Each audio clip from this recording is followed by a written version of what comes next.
Hallelujah, praise the Lord. मेरी तरफ से आप सभी बहन भाइयों को प्यार भरा जय मसीह की।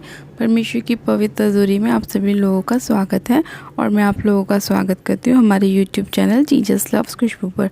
मेरे प्रिय भाई बहनों, हमारा आज का जो वचन है वो हमारे उन भाई बहनों के लिए है जो लोग ये सोचते हैं कि हम चाहे कुछ भी कर लें, लेकिन फिर भी लोग हमारे ऊपर आके ही दोष लगाते हैं, हमें ही खरा खोटा सुनाते हैं, हमें ही हमेशा दोषी ठहराते हैं। मेरे साथ ही ऐसा क्यों होता है और मुझे भी क्या उनके साथ बदला लेना चाहिए, मुझे भी उनके ऊपर दोष लगाना चाहिए।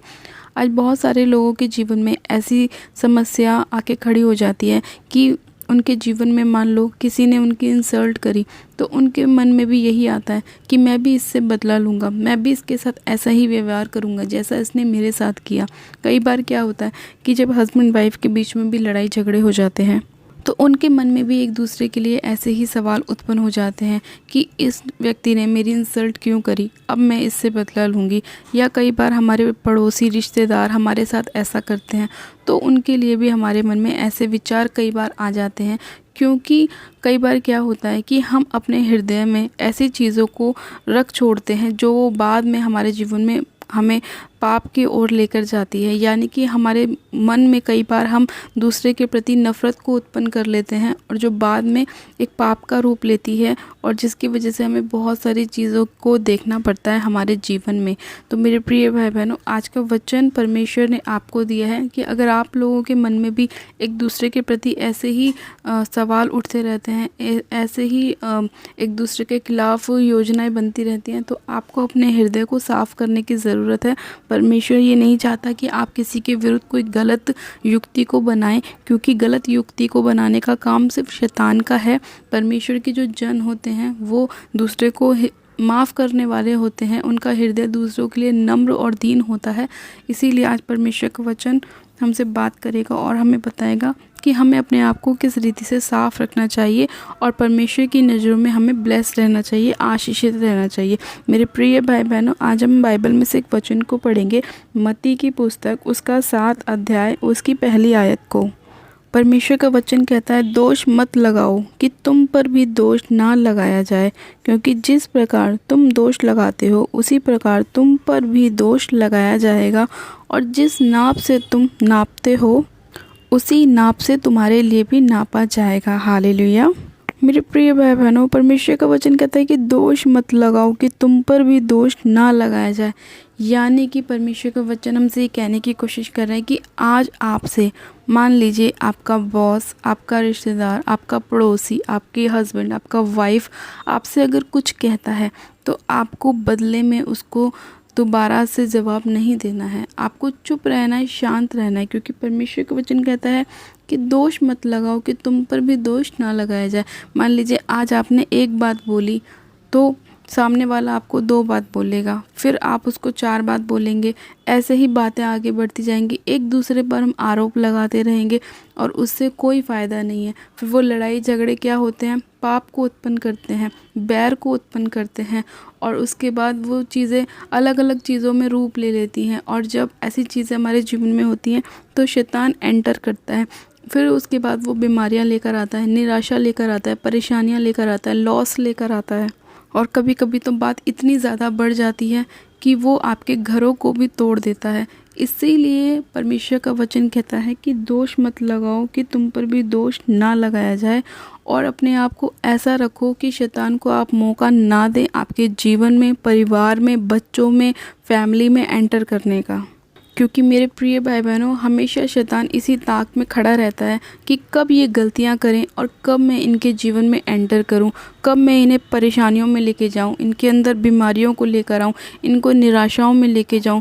क्योंकि जब हम लोग निराशाओं में होते हैं तो हमारे मन में अलग अलग विचार आते हैं। कई लोग सुसाइड करने की कोशिश करते हैं, कई लोग अपने आप को नुकसान पहुंचाने की कोशिश करते हैं। आज कितने ही ऐसे लोग हैं जो जवान बहन भाई हैं जो अपने आप को बहुत ज़्यादा डिप्रेशन में महसूस करते हैं। उसका एक ही कारण है कि वो अपने आप को शैतान के हाथों में सौंप देते हैं। आज कितने ऐसे लोग हैं जो अपने शरीर को खुद नुकसान पहुंचाते हैं, कोई उन्हें काटता है, कोई नशों में ले जाता है, कोई व्यभिचार में ले जाता है। ये इसी वजह से कि वो परमेश्वर के वचन से दूर रहते हैं और वो शैतान के हाथों में पड़े रहते हैं। इसीलिए परमेश्वर का वचन कहते हैं कि अपने आप को आप ऐसा रखें कि आपके जीवन में शैतान एंटर ना कर सके, उसे ऐसा अवसर ना दे, क्योंकि वो हमेशा आपके आसपास इसी अवसर में घूमता रहता है कि कब आप गलती करें और वो आपके जीवन में घुस जाए और आपको निराशाओं में ले जाए, बीमारियों में डाले, परेशानियों में डाले। इसीलिए प्रिय भाई बहनों, परमेश्वर का वचन कहता है कि उसी प्रकार तुम पर भी दोष लगाया जाएगा और जिस नाप से तुम नापते हो उसी से तुम्हारे लिए भी नापा जाएगा।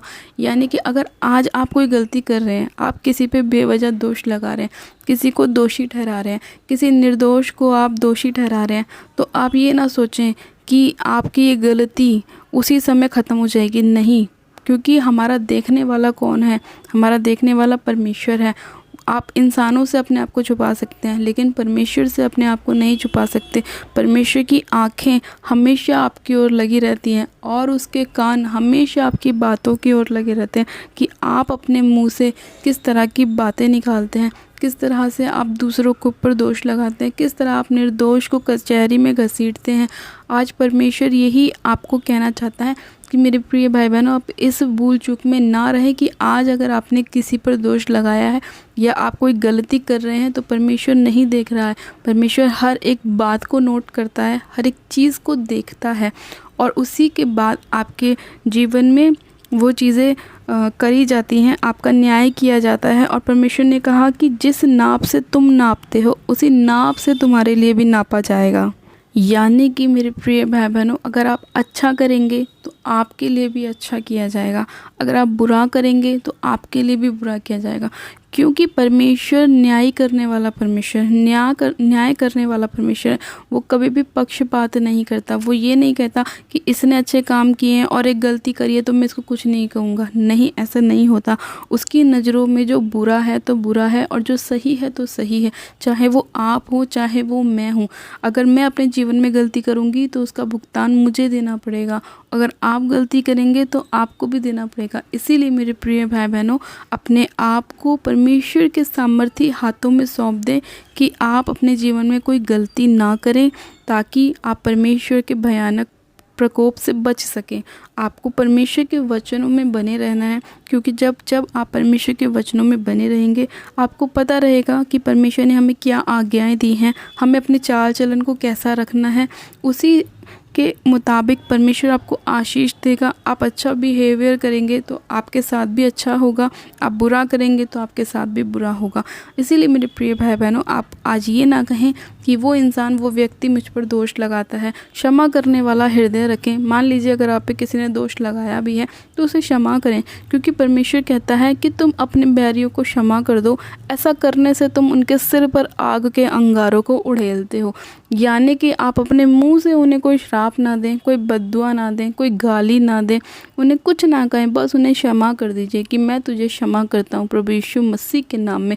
उसके बाद मेरे प्रिय भाई बहनों, आगे का काम परमेश्वर का है, क्योंकि परमेश्वर कहता है कि तुम्हें लड़ने की ज़रूरत नहीं है, तुम्हारी ओर से मैं हूँ लड़ने वाला परमेश्वर। तो इसीलिए मेरे प्रिय भाई बहनों, अपने आप को उस परमेश्वर, जीवित परमेश्वर के हाथों में सौंप दें और प्रार्थनाओं में रहें, वचनों में रहें, पवित्रताई में रहें, पाप से दूर रहें, शैतान को अवसर ना दें आपकी लाइफ में घुसने का, और आप परमेश्वर के साथ हमेशा आशीषित रहें, आनंदित रहें। हालेलुया। आज का परमेश्वर का वचन आपकी लाइफ को टोटली चेंज करे, आपके हृदय को साफ करे, आपके घर परिवार में ब्लेसिंग को लेकर आए और आपको माफ़ करने वाला हृदय दे, ताकि आप अपने दोष लगाने वालों को क्षमा कर सकें और परमेश्वर आपको आशीष दे, आपको हर एक बुराई से बचा कर रखे, हर एक परेशानी से बाहर निकाले और आपको चंगाई दे और आपके जीवन में बरकतों को और आशीषों को लेकर आए। हालेलुया। आइए मेरे प्रिय भाई बहनों, हम प्रार्थना में चलते हैं कि परमेश्वर हमारे भीतर शुद्ध मन उत्पन्न कर और हमारे अंदर एक नई आत्मा स्थिर कर, ताकि हम दूसरों को क्षमा कर सके और खुदावन पवित्रताई में तेरे वचनों के साथ चल सके। हालेलुया। आइए हम सब प्रार्थना करते हैं। मेरे सर्वशक्तिमान पिता परमेश्वर, तेरा धन्यवाद करती हूँ। जीवित अनुग्रहकारी पिता परमेश्वर, तेरा धन्यवाद करती हूँ आज के वचन के लिए, आज के सुंदर समय के लिए खुदावन जो तूने हमें दिया। मेरे प्यारे पिता परमेश्वर, मैं आपका धन्यवाद करती हूँ खुदावन कि आप अपने वचन के द्वारा हमसे बात करते हैं और हमें बताते हैं, हमें बचाते हैं, हमारी अगुवाई करते हैं खुदावन। शैतान के हाथों में पड़ने से हमें बचाते हैं। आप महान परमेश्वर हैं।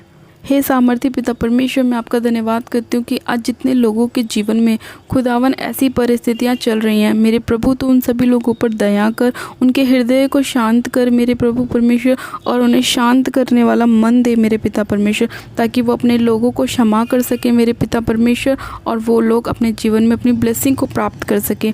हर वो शैतानी योजना जो शैतान ने इनके खिलाफ बनाई है, मैं उन सभी को रद्द करती हूँ, कैंसिल करती हूँ, क्योंकि आपका वचन कहता है कि जितने हथियार शैतान ने तेरी हानि के लिए बनाए हैं वो तुझ पर एक भी सफल ना होगा। हाँ मेरे प्यारे पिता परमेश्वर, आपका वचन क्या ही सुंदर और अद्भुत है, जो हमारे जीवन में काम करता है, हमें बचाता है, हमें छुड़ाता है। खुदावन तू हमारे भीतर एक नया मन उत्पन्न कर, लोगों को क्षमा करने वाला पिता परमेश्वर, उन पर दया करने वाला खुदावन, क्योंकि आपका वचन कहता है कि दया करो तो तुम पर भी दया की जाएगी। हाँ मेरे प्यारे पिता परमेश्वर, हम आपके बच्चे हैं, आपका चुना हुआ वंश है मेरे खुदावन पिता परमेश्वर, हम आपकी संतान हैं मेरे खुदावन पिता परमेश्वर, हम आपका धन्यवाद करते हैं।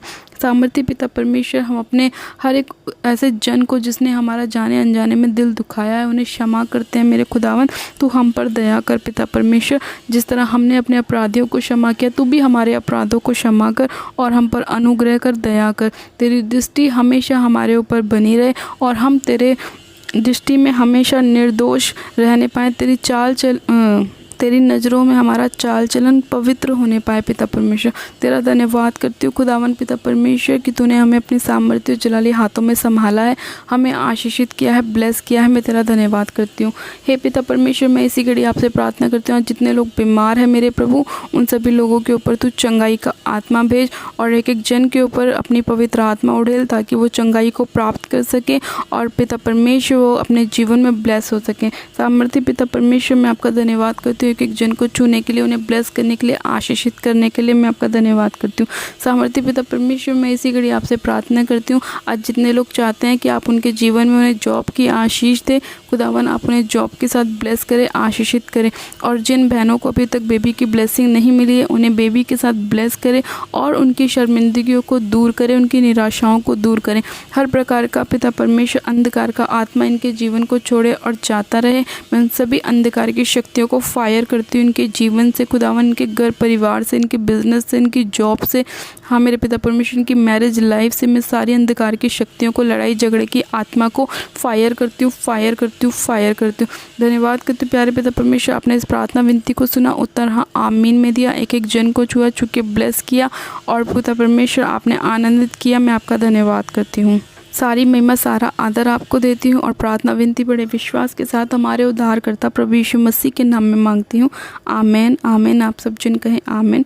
God bless you. आप सब जन आशीषित हैं पिता परमेश्वर प्रभु यीशु मसीह के नाम में। और ये मेरा विश्वास है कि आज का वचन आपके हृदय को चेंज करेगा और आप अपने दोष लगाने वालों को क्षमा करेंगे। और अगर आपने अभी तक हमारे यूट्यूब चैनल जीसस लव्स खुशबू को सब्सक्राइब नहीं किया है, तो प्लीज़ आज ही आप हमारे यूट्यूब चैनल को सब्सक्राइब करें, वीडियो को लाइक करें और शेयर भी करें। मेरी तरफ से आप सभी लोगों को प्यार भरा जय मसीह की। God bless you. Praise the Lord.